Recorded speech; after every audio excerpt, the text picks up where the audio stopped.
किसान भाइयों नमस्कार, सत श्री अकाल। मैं हूं सुखविंदर सिंह CPRI के जलंधर स्टेशन से। आज हम आए हुए हैं जलंधर के पास हमारे रिटायर्ड साइंटिस्ट डॉक्टर अरोड़ा साहब, RK अरोड़ा जी, जिनका एक यूनिट है जिसको AB ट्यूबर्स के नाम से हम लोग पुकारते हैं। तो ये यहाँ इस यूनिट में आज आपको दिखाएंगे क्या हो रहा है, कौन सा बीज पैदा हो रहा है और किस तरह से पैदा कर रहे हैं और क्यों कर रहे हैं। आइए जरा आपको इसका टूर दिलवाते हैं।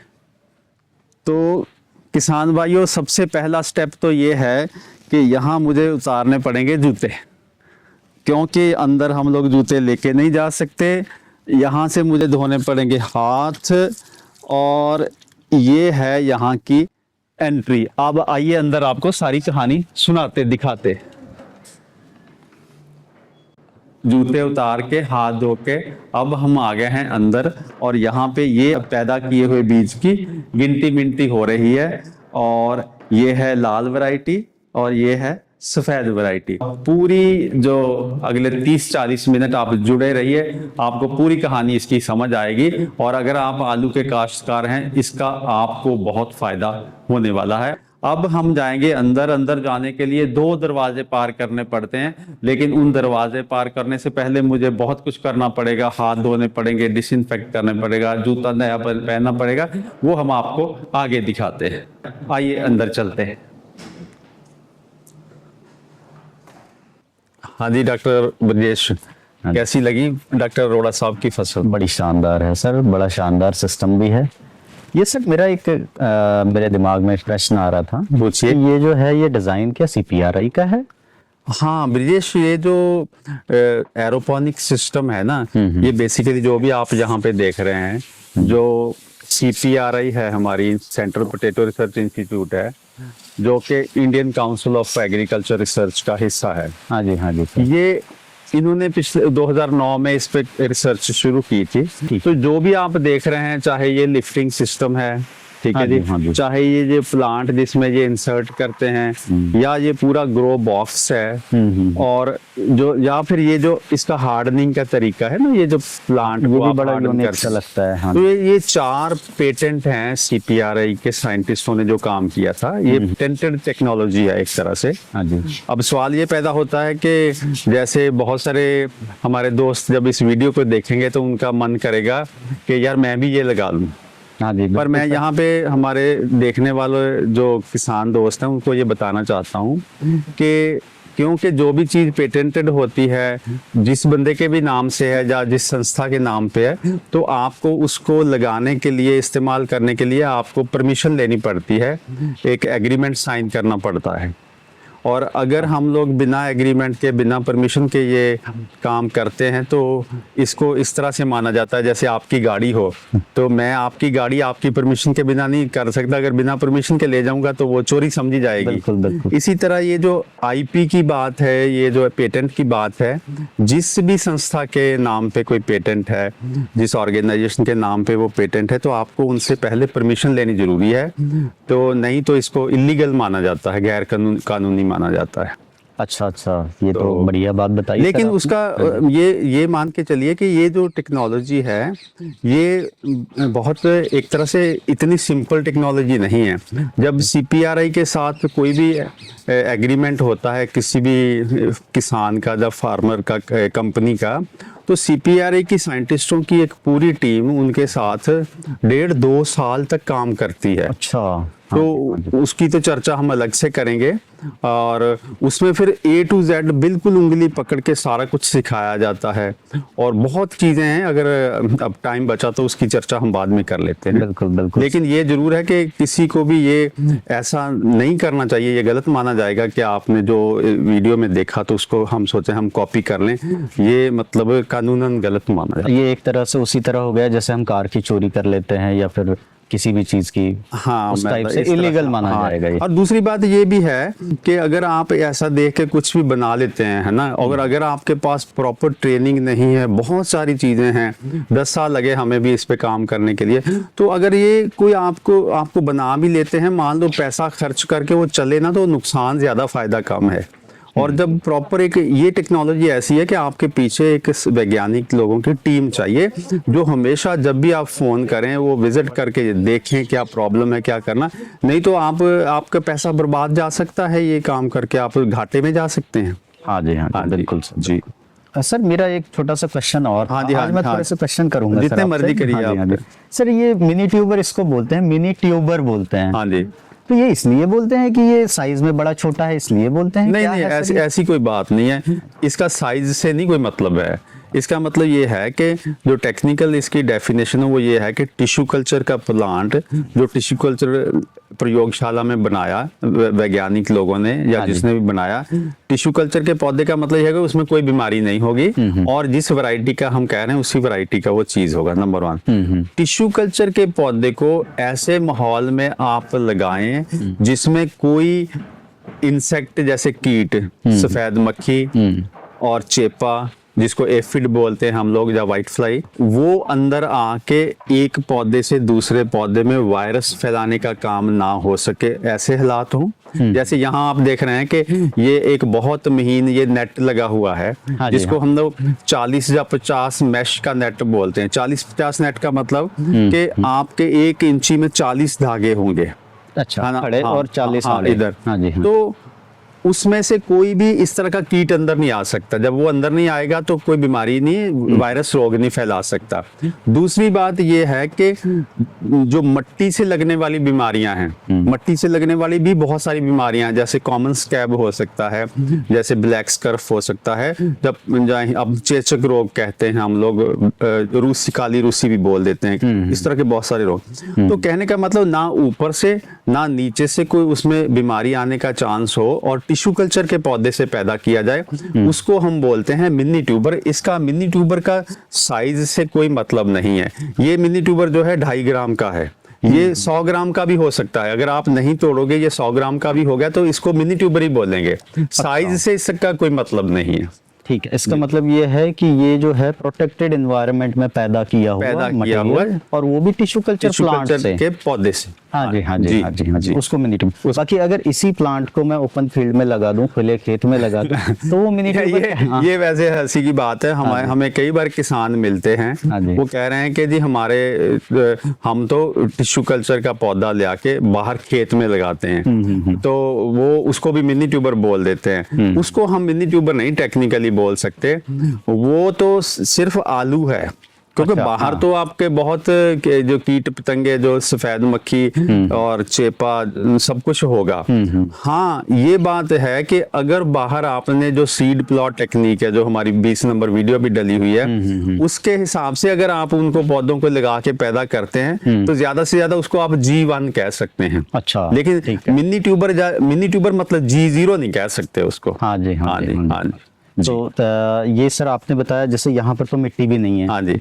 तो यहाँ का जो मिनी ट्यूबर है उससे मिट्टी से लगने वाली बीमारी। हाँ, मिट्टी तो यहाँ है ही नहीं है। हाँ जी, मिट्टी हाँ। मिट्टी का तो कोई चक्कर ही नहीं है। अच्छा हाँ सर, जैसे नेट हाउस में लगाते हैं, हाँ जी। तो नेट हाउस की भी क्या कोई कंडीशन होती है कि आपकी मिट्टी जो है वो बीमारी से मुक्त होना चाहिए या ऐसा? बिल्कुल बिल्कुल बिल्कुल भाई, आपने अगर मान लीजिए आपने नेट ऊपर लगा दिया, आपने सफेद मक्खी, व्हाइट फ्लाई और चेपा का तो इंतजाम कर लिया जा, दूसरी चीजों का भी, पर अगर मिट्टी में मान लो कोई बीमारी है, जैसे आजकल निमाटोड वगैरह की बात चल रही है या कोई और चीज चल रही हाँ जी। है, अगर उससे मिट्टी मुक्त नहीं है तो वहां से बीमारी आ सकती है। तो अगर नेट हाउस में करना है तो मिट्टी में पक्का होना चाहिए कि मिट्टी में कोई प्रॉब्लम नहीं है। ठीक है, ठीक है। हाँ जी सर, मैं यहाँ पर आया, एक छोटा सा क्वेश्चन और भी है सर। कोई बात मैं यहाँ आया तो इन्होंने जो बड़ा मुझे पहले ये उतारो, हाथ धो, फिर सैनिटाइज करो, सैनिटाइजर डाल दिया, फिर हाथ अच्छे से घिसो, सारी चीजें करवाई, कैप भी पहना दिया। ये क्या है सर, इसके प्रोटोकॉल्स क्यों फॉलो करने पड़ते हैं और कौन कौन से रहते हैं सर इसके विदेश जी? जैसे मैंने अभी बात की थी, वो नेट लगा हुआ चारों तरफ के अंदर कोई कीट पतंगा ना आए, मिट्टी नीचे है ही नहीं है क्योंकि मिट्टी से बीमारी ना लगे। अब जो आप बाहर से आए हैं, अगर मान लीजिए आप बाहर ये से आए और कैप नहीं पहनी, तो इसमें मान लीजिए कोई सफेद मक्खी या चेपा या कोई ऐसा कीट अंदर आ जाए तो वो दिक्कत कर सकता है। अगर हाथ आपने अच्छे से डिसइंफेक्ट नहीं किए, तो मान लो आपके हाथों को कोई फंगस लगी हुई है, कोई इस तरह की प्रॉब्लम है, तो यहाँ आके मान लो आप पौधों को टच करें या जड़ों को टच करें, तो इस तरह से चांसेस हमेशा रहते हैं कि बीमारी अंदर आ सकती है। और जिस तरह से आप ऑपरेशन थिएटर में देखते हैं, जहाँ डॉक्टर ऑपरेशन करता है, तो वो इस तरह से प्रिकॉशंस लेते हैं, जो माइक्रो ऑर्गेनिज्म, छोटे जीवाणु हैं जो दिखते ही नहीं है। जैसे कोरोना के समय में हम यही तो करते थे कि एक दूसरे से दूसरे को बीमारी ना जाए, तो इसी तरह से यहाँ ख्याल रखा जाता है, तभी तो क्वालिटी बनेगी। नहीं तो आलू तो बहुत बाहर बन रहा है। ठीक है, इसीलिए ये सब कुछ कर रहे हैं, ये टेक्नोलॉजी, इसीलिए ये महंगा भी है। अच्छा अच्छा, यानी जब हम बाहर से आए और यहाँ पर आने से पहले क्या खेत वेत में भी नहीं जाना होता है? बिल्कुल बिल्कुल, जो यहाँ पे आना है तो हम हमेशा कहते हैं कि सुबह उठ के अंदर काम जिसने करना वो खेत में न जाओ। खेत में से तो 50 तरह के कीट पतंगे हैं जो आपको वहां से, फिर तो बंदा वहां से यहाँ ले आएगा अंदर। कई वायरस तो ऐसे हैं कि खेत में वायरस वाले पौधे को टच किया, यहाँ आके टच करोगे तो यहाँ वायरस ले आएगा। इसलिए एक दिन पहले मुझे सर अरोरा साहब ने बोल दिया था कि भाई आपने खेत वेत में कहीं नहीं जाना है, अगर यहाँ अंदर आना है तो आप जो है वो सीधे आइएगा। चलिए, ये चर्चा बहुत लंबी हो जाएगी, हम थोड़ा सा आज एरोपोनिक्स के ऊपर ही स्प्रे मतलब फोकस करते हैं। अब जैसे ये आप ये देख सकते हैं कि अब टाइम हो गया ऑटोमेटिकली, अब ये इसके ऊपर ये जो स्प्रे हो रही है, इस स्प्रे में सारी खुराकी तत्व डाल रखे हैं। सारे खुराकी तत्व क्या होते हैं?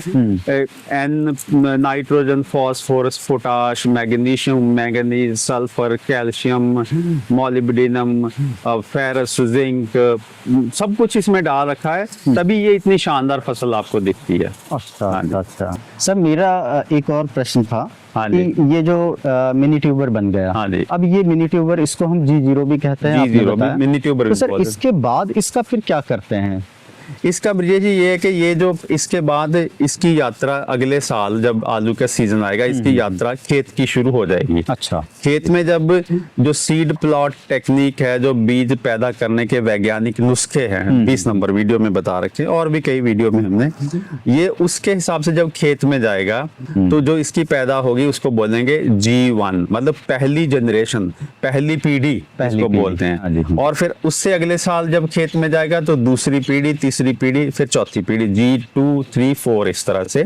और जैसे जैसे ये पुराना होता जाएगा तो इसमें जो कुछ ना कुछ जो बीमारियां आती जाएंगी। इसीलिए सबसे महंगा ये बीज मान होता है, फिर G1 थोड़ा सस्ता, G2 और सस्ता, G3 और G4 और सस्ता। और इस तरह से ये जो छोटा सा, मैं कहता हूँ कि ये तो मुझे बीज का एटम बम मैं कहता हूँ कि इससे इतने अच्छा, मतलब एटम बम मतलब अच्छी पॉजिटिव सेंस में मैं कहता हूँ कि ये कमाल कर रहा है। तो इससे बहुत हमारे जो आलू की दुनिया में क्रांतिकारी परिवर्तन आ रहा है। अच्छा अच्छा सर, ये इस एक जो दाना है इसका क्या यानी कितने का मिलता है लगभग? ये मार्केट में इस समय जैसे ना, ये लगभग 8 रुपए से लेके 10 रुपए के बीच में इसकी कीमत है। हाँ जी, 8 से 10 रुपए का जो मार्केट प्राइस है इसका। अच्छा, लेकिन इसकी मैं आपको बता दूं, ये इतना महंगा होने के बावजूद भी अभी जैसे फरवरी एंड होते होते ये सारा बुक हो जाता है। पहले जो सस्ता सीड है, जिसको सस्ता हम लोग कहते हैं, उसका चाहे वो बच जाए, ये नहीं बचता, ये पहले बुकिंग हो जाती है। और मैं ये भी आपको बताना चाहता हूँ कि ये जो पंजाब में, जैसे ये यूनिट आपने देखा, ये यूनिट में 5 लाख मिनी ट्यूबर पैदा करने की क्षमता है। इस तरह की जो क्षमता वाले पंजाब में 70-80 यूनिट लग चुके हैं, और हर साल लगभग 15 से 20 नए यूनिट लग रहे हैं। अच्छा, तो ये इसीलिए लगते हैं ना, व्यापार तो तभी आगे बढ़ता है जब डिमांड होती है। तो पंजाब के और हरियाणा के जो किसान हैं, और कुछ किसान यूपी वगैरह के, वो बहुत अच्छे से समझ चुके हैं कि जो बहुत पुरानी उनकी बीज की समस्या थी, उसकी बीज की समस्या का हल अब ये है, क्योंकि जो ब्रीडर सीड से पैदा होने वाला बीज है वो बहुत अच्छी क्वालिटी है उसके F1, F2 और सर्टिफाइड बनता है, लेकिन उसकी मात्रा कम है। और इसकी मात्रा हर साल बहुत बढ़ रही है, तो इसलिए ये लोग G0 लेके G1, 2, 3, 4 बनाते हैं, और फिर बहुत से जो अच्छे किसान हैं वो तो फिर अपना ही बीज बनाते हैं अब। हाँ जी। सर इसको जब हम फील्ड में लगाते हैं तो इसका कोई विशेष ख्याल भी रखना पड़ता है कि भाई इतना छोटा दाना? विजय, इसका ख्याल तो बहुत रखना पड़ता है। उसके लिए हमने अलग से 74 नंबर 74 नंबर वीडियो बना रखी है। आपके YouTube हाँ, चैनल उस पे पे भी। उसी पे आप देख सकते हैं। आप ये पूछ सकते हैं कि कब शुरू किया। ये 2008-9 में हमने इसके ऊपर काम करना हाँ जी, शुरू हाँ जी। किया था। बहुत शुरू में तो बिल्कुल देसी सिस्टम था, करते करते फिर ये बहुत ही, अब ये इस समय हम कह सकते हैं कि शायद ये दुनिया की सबसे जो बढ़िया एरोपोनिक्स की टेक्नोलॉजी है वो CPRI के पास है। हाँ जी। बहुत बहुत शानदार टेक्नोलॉजी है। लेकिन बढ़िया टेक्नोलॉजी का मतलब ये है कि किसी ने भी इस्तेमाल करनी है तो उसको CPRI से प्रॉपर एग्रीमेंट करके ट्रेनिंग लेके सब कुछ करना पड़ेगा, डिज़ाइन बनवाना पड़ेगा। एक लंबा प्रोसेस है जिसमें CPRI के साइंटिस्टों की टीम कमाल का काम कर। सर जैसे CPRI से कोई एग्रीमेंट करता है हाँ। तो फिर CPRI उसकी किस तरह से, या उनकी जो टीम है वो किस तरह से उनकी मदद CPRI करती है? जो क्या करती है कि मान लो आप मेरे पास आए तो आपने कहा कि भी हमने ये यूनिट लगाना है। पहले तो CPRI में आपसे बात करके, घंटों बात करके ये जाना जाएगा क्या वाकई आपको लगाना भी चाहिए, या ये जिस आपको, वैसे कई बार होता है ना कि आपको ये टेक्नोलॉजी देख के आपका मन करता है ना हाँ, कि भी, हाँ जी, हाँ। लेकिन ये चर्चा की जाती है कि क्या वाकई आपको ज़रूरत है कि नहीं है। फिर अगर आपके लिए साइंटिस्टों की टीम ने ये यस कर दिया कि हाँ ठीक है इनको लगाना चाहिए, फिर आपका दिल्ली से एक एग्री इनोवेट ICR की कंपनी है, वहाँ आप एप्लीकेशन देंगे, वो आपके साथ एक MOU या एग्रीमेंट साइन करेंगे जो भी फीस वगैरह लेके। फिर क्या होता है कि CPRI की टीम इसका डिज़ाइन बनाएगी। हाँ जी, हाँ जी। वो डिज़ाइन बना के वो आपको दे देंगे, आपकी ज़रूरत के हिसाब से डिज़ाइन बनेगा। वो कि बहुत कॉम्प्लेक्स डिज़ाइन होता है, लगभग 70-80 पेज का डॉक्यूमेंट है। अच्छा। और उसके बाद क्या है कि 8 जो है कंपनियां हैं जो इसको बनाने का, जिनके एग्रीमेंट हो चुका है, जिनको लाइसेंस दिया है कि ये एरोपोनिक फैसिलिटी बनाने के लिए। ठीक है। फिर क्या है कि आप उनके पास एक कंपनी को चूज करेंगे कि मैंने इससे बनवाना है। उसमें फिर वो सारा जब बन रहा होगा तो CPRI की टीम जाके देखती है कि जैसा डिजाइन सा वैसा बन रहा है या कोई प्रॉब्लम है। वो बनता रहेगा, उसको 6-7 महीने लग जाते हैं। और in the mean time CPRI के साइंटिस्ट आपको ट्रेनिंग देंगे, हफ्ते की ट्रेनिंग जलंधर में देते हैं, 1 हफ्ते की कम से कम देते हाँ जी। हैं। और उसके बाद आप जब आपकी पहली, आपके 3 या 2 ऑफिसर हमारे से ट्रेनिंग लेते हैं, वो बिल्कुल, अब आप 10 दिन 15 दिन की ट्रेनिंग भी ले सकते हैं अगर आपको जरूरत हो, क्योंकि हमारे यूनिट तो चलते ही हैं उस समय। फिर क्या होता है कि आप जब पहली फसल लगाते हैं तो साइंटिस्ट लोग हर दिन आपसे डाटा मंगवाते हैं। अंदर के बहुत सारी चीजें हैं, वो एक बने हुए हैं हमारे फॉर्म बने हुए, उसमें भर के आप लोग देते हैं हमें, तो हम देखते रहते हैं कि क्या कमी पेशी है, कोई सब कुछ गाइड करते रहते हैं एवरी डे। और उसके बाद क्या कि विजिट भी करते हैं, देखते भी हैं आके फसल, जैसे आज मैं यहाँ पे आया हुआ हूँ देखने के लिए।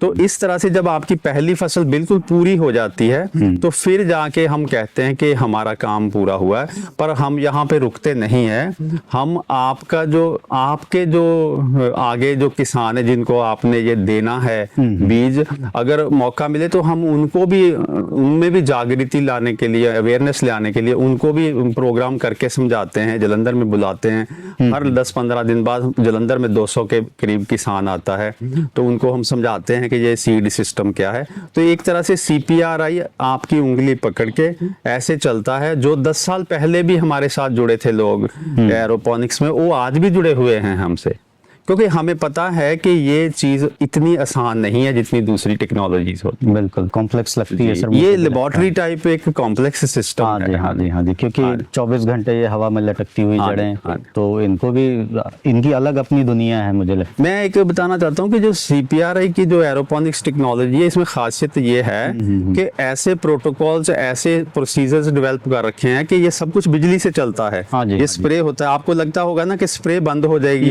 ये तो फसल मर जाएगी 15 मिनट में। हाँ जी, हाँ जी। अगर ये बिजली 5 दिन बिजली भी चली जाए, मान लो सब कुछ है ही नहीं कुछ भी, तो भी हम लोग ये फसल को खत्म नहीं होने देते। अच्छा, प्रोटोकॉल्स ठीक है, ऐसे हैं हमारे पास, इस तरह के टेक्निक्स, ऐसे नुस्खे हैं कि अगर मान लीजिए चली गए, आपके पास लाइट है ही नहीं है 5 दिन 4 दिन, तो भी हम फसल मरने नहीं देंगे। अच्छा। इसीलिए इंपॉर्टेंट है CPRI की टीम की।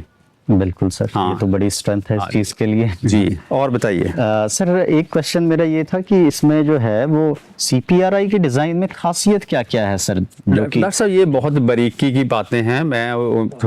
देखिए मैं ये बहुत सारी चीजें मैं यहाँ खोल भी नहीं सकता। हाँ जी। लेकिन CPRI का डिजाइन मैंने कहा कि this is the best design on इस धरती पे। एरोपोनिक्स का बेस्ट डिजाइन है। हाँ जी, हाँ जी। तो इसमें बहुत कुछ है जो 10 सालों में हुआ है, तो वो लंबी चर्चा बहुत लंबी हो जाएगी। हाँ जी। तो सर डॉक्टर अरोरा जो है वो भी CPRI के ही साइंटिस्ट हैं, उन्होंने भी ये टेक्नोलॉजी देखो डॉक्टर साहब, डॉक्टर अरोड़ा साहब CPRI से रिटायर हुए थे 10-12 साल पहले। हाँ जी, हाँ जी। और he is one of the finest scientist हम लोग मानते हैं। हाँ जी, हाँ जी। बहुत उनका अच्छा काम है।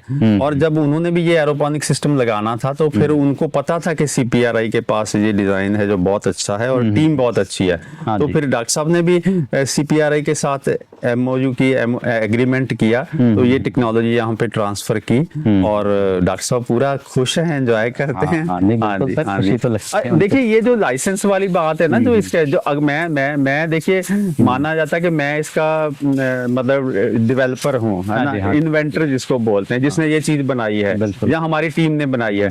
मैंने भी अगर ये लगाना हो अपने घर पे, मुझे भी लाइसेंस लेना पड़ेगा CPRI से। हाँ। मैं भी ऐसे नहीं जाके लगा सकता। अच्छा, अच्छा, अच्छा, हाँ, हाँ मुझे जी। भी लगाना पड़ेगा, लेना पड़ेगा। बिल्कुल। यार ये हमारी ड्यूटी भी तो बनती है ना, एक हाँ, सिस्टम जो बनता है उसको फॉलो करना। नहीं, बिल्कुल। मैं हमेशा मजाक करता हूँ कि और बिजली का हम लोग मजाक करते हैं ना, एक बंदा तो प्रॉपर मीटर लगवा के फैक्ट्री चलाता है। हाँ जी, हाँ जी। एक बंदा वो कुंडियां पा के चलाता है फैक्ट्री। हाँ जी, हाँ। कुंडियों वाला ज्यादा दिन नहीं चलता। प्रॉपर इसका एग्रीमेंट करके साइंटिस्टों की मदद लेके इसको करने में ही फायदा है। नहीं तो ये हो सकता है चले ही ना। मान लो मैं कोई बंदे को हम गिफ्ट कर देना एरोपोनिक सिस्टम लगा के, हो सकता है बेचारे से चले ना ये, क्योंकि अच्छा। इसके पीछे जैसे यार ये जहाज होता है, आपको 747 जहाज दे दें, हाँ जी। वो आपके लिए कोई वैल्यू नहीं है जब तक लाइसेंस नहीं है उसको चलाने का, उसकी टिकट बुकिंग का, उसको एयरपोर्ट पे उतारने का, सब कुछ करने का, रिपेयर का, मेंटेनेंस का। बिल्कुल।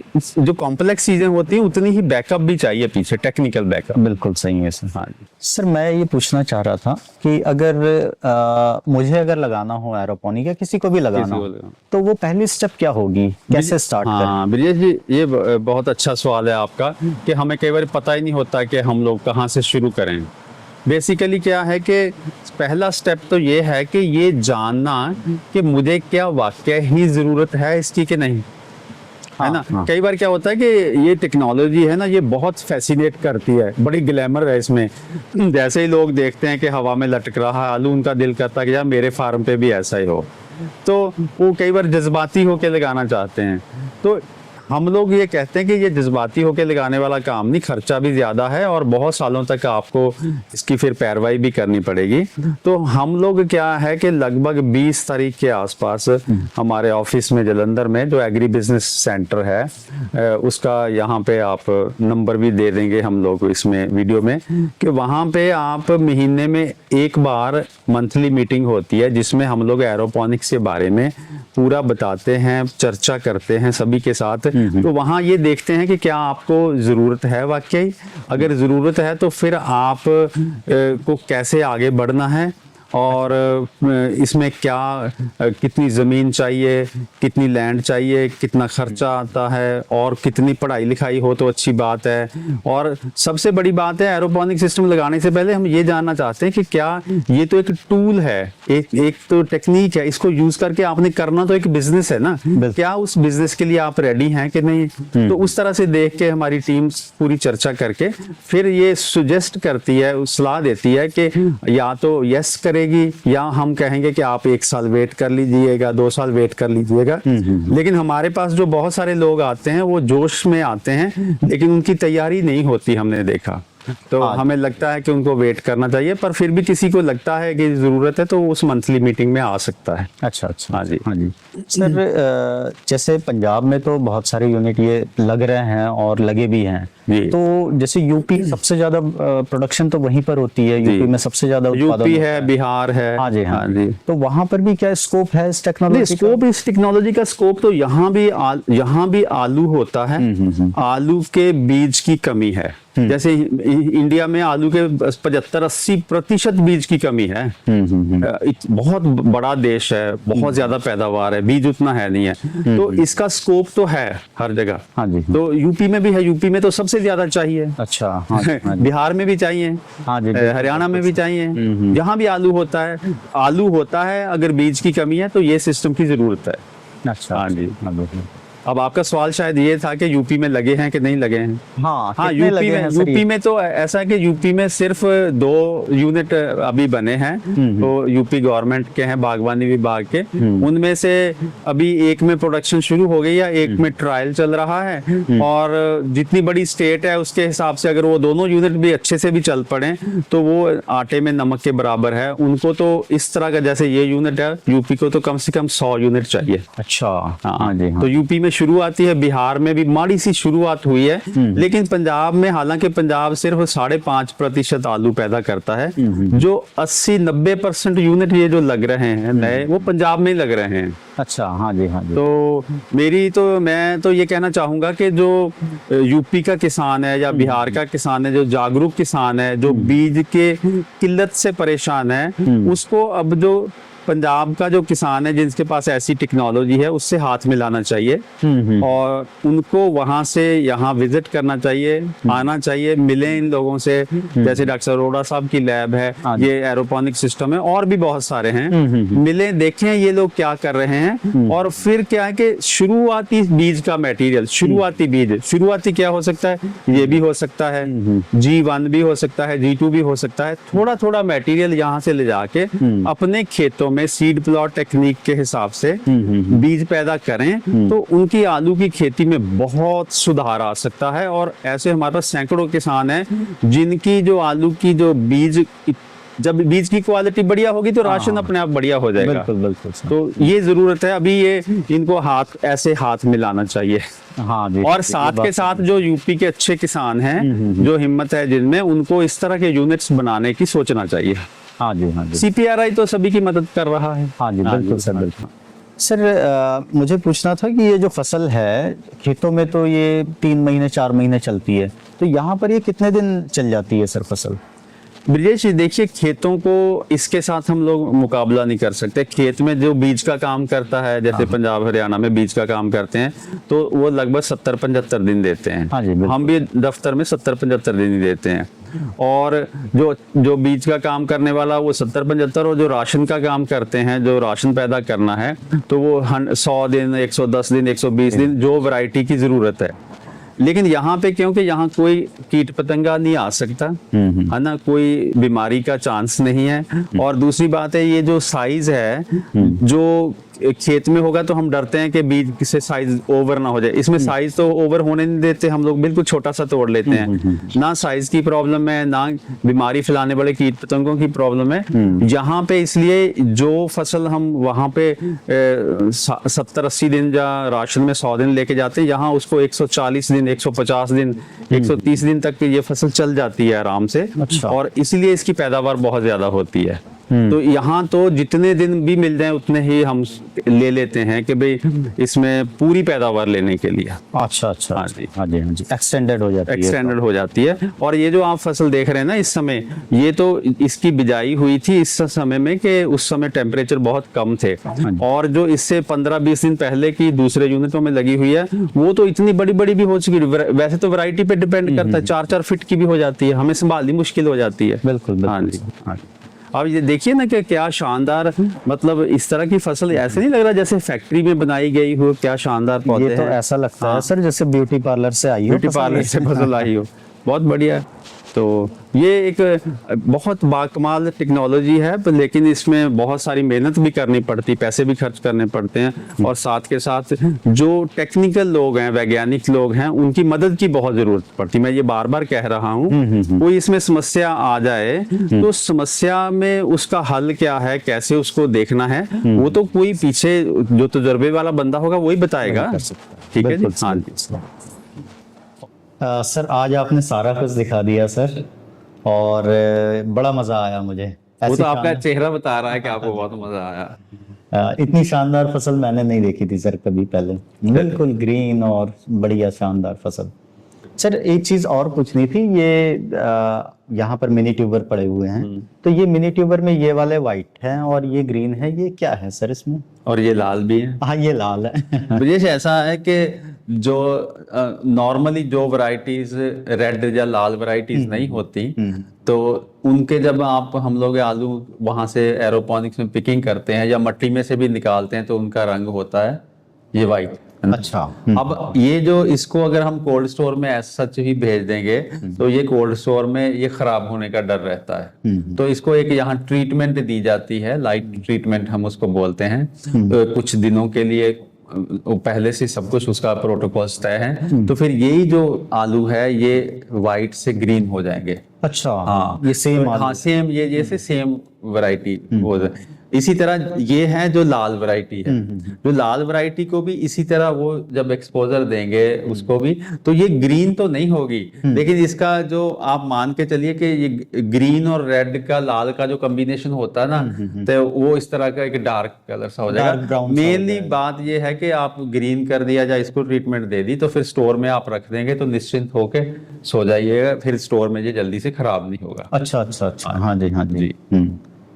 और बताइए आपको कौन सी चीज बहुत अच्छी लगी जो जिंदगी में कभी ऐसे जड़े पे आलू जड़ हाथों से जड़ को देखना, टच करना आलू? सर ऊपर से तो पौधा मैंने पहले से भी देखा था, हम देखते ही हैं। हाँ हाँ। बाकी नीचे से उसकी जड़ों को देखना ये बहुत ही लाजवाब मेरे लिए एक्सपीरियंस था। ठीक है, तो वो मैंने आज देखा सर यहाँ आके। आपका शुक्रिया, आप यहाँ पे आए। थैंक यू आपका भी शुक्रिया सर। आप और थैंक यू डॉक्टर अरोड़ा जी का। अच्छा अरोड़ा जी की कंपनी का नाम है एबी ट्यूबर्स। हाँ जी हाँ जी, एबी ट्यूबर्स मैं बताना भूल गया। तो ये जो ब्रजेश जी, ये जो अब इसको आज की डिस्कशन को अगर कंक्लूड करना हो तो हम ये कह सकते हैं कि एरोपोनिक्स जो टेक्नोलॉजी है जो शुरू में बनी तो थी स्पेस के लिए, हाँ जी, हाँ जी। नासा ने इस पे काम किया था। अब ये जो टेक्नोलॉजी है इसको पिछले 10-15 साल से CPRI के साइंटिस्ट काम कर रहे हैं, इस लेवल तक ले गए हैं कि आलू में इसका कोई तोड़ नहीं है। ये अब कमाल की एक टेक्निक है और ये टेक्निक ने हमें मतलब उस लेवल पे ले आई है कि जो हमारी बहुत ज्यादा बीज की डिमांड है, हमारा लगभग हम लोग 60 million metric tons 60 million metric tons हमारे यहाँ आलू पैदा होता है। अच्छा। और उसके लिए लगभग हमें 8-9 मिलियन मैट्रिक टन्स हमें बीज चाहिए जो कि हमारे पास नहीं है, बहुत कम है। तो ये तकनीक ऐसी है कि ये आने वाले 10 साल में 5 से 10 सालों में हिंदुस्तान के हर किसान के पास आलू का हाई क्वालिटी का अच्छा बीज होने की संभावना इस टेक्नोलॉजी की वजह से बन गई है। और इसमें खास तौर से पंजाब एक छोटी सी स्टेट है, यहाँ तो किसान इस टेक्निक के पीछे पागल हो गए हैं एक तरह से। आपको पता है कि हमारे पास 10 किसान आते हैं तो हम लोग उनको 8 को तो वेट करने के लिए कहते हैं कि थोड़ी वेट कर लो, इतना जोशो खरोश है। हम कहते हैं कि तैयारी करो आप इसकी। और हमें मतलब मैं बहुत उत्साहित हूँ कि अगले 5 से 10 सालों में एक बहुत बड़ी क्रांतिकारी परिवर्तन आलू के बीज की दुनिया में आ रहा है और उसके लिए जिम्मेवार है ये तकनीकी। और इसको जो शुक्रिया ICR का, CPRI का, जिन्होंने कभी इस चीज के ऊपर काम करने के लिए 2008-9 में सोचा था। और शुक्रिया आपका भी सर, जो आपने इस तकनीक को जन्म दिया और इस तकनीक को उस लेवल तक पहुंचाया है कि आज आम जो किसान है वो भी अच्छा सीड, जो अच्छा बीज है आलू का, वो खरीद सकता है और उस बीज से अपना जो है अच्छे बीज और बना सकता है। चलिए डॉक्टर साहब, जो साइंटिस्ट है ना, उसका तो सपना ही ये होता है कि उसके जीवन में कोई ऐसा काम अच्छा हो जाए कि जिससे सभी को फायदा हो। हमें भी खुशी है और खुशी है हमारी जो मदर इंस्टीट्यूट है CPRI जिसने हमें मौका दिया है। हमारे जो बहुत, मैं नाम लेना चाहूँगा, हमारे सीनियर जो साइंटिस्ट थे जिन्होंने हमें ये कहा, डॉक्टर SK पांडे साहब थे, डायरेक्टर रहे, डॉक्टर बीरपाल सिंह जी थे, वो भी डायरेक्टर यहाँ पे रहे, और डॉक्टर हमारे मिन्हाज साहब हेड ऑफ द स्टेशन हुआ करते थे, और आज भी हमारे डॉक्टर अनिल शर्मा जी। ऐसा होता है ना कि काम भी तभी करने का मजा आता है कि जब आपको पूरा फ्री हैंड दे दिया जाता है कि भी आप करो। और फंड्स की तो कभी साइंटिस्टों को मुझे तो कभी कमी नहीं आई। तो आई एम सो हैप्पी कि ये टेक्नोलॉजी के साथ हमारा भी नाम जुड़ा हुआ है और मैं ये भी खुश हूँ कि आप भी इसका हिस्सा हो। अब आप भी एंजॉय कर रहे हो। शुक्रिया। ठीक है जी किसान भाइयों, आपका बहुत बहुत शुक्रिया इस वीडियो को देखने के लिए। और अगर आपको कुछ और जानकारी इसके बारे में लेनी हो तो मंथली मीटिंग में आप लोग आ सकते हैं, जो कि हर बार लगभग 20 तारीख के आसपास होती है। फोन करके आप लोग पूछ सकते हैं। शुक्रिया जी।